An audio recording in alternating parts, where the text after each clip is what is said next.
Кейл, знаешь, что я думаю? В Майнкрафте же есть такая механика. Если мы поставим голову моба на нотный блок и нажмем на него, то издастся звук моба. Да, я знал. Ну, типа, абсолютно у каждого моба есть звук. Йо, это громко. Охренеть. Я не думал, что это так громко. Погоди. Кейл, а что по поводу головы игрока, которую можно достать только в креативе? Какой звук издает она? Не знаю. Так, ну давай подумаем. Игрок издает звук. Звук человека. Кейл, ты ж не забыл, у нас есть голова игрока в этом мире. Из моего видео про все блоки. Я ее получил. Ну, вряд ли она будет с нами говорить.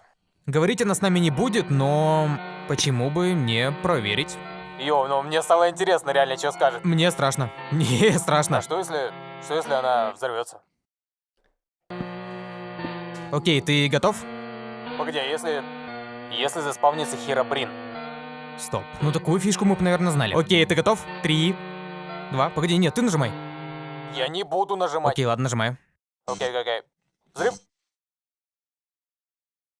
Ни хрена.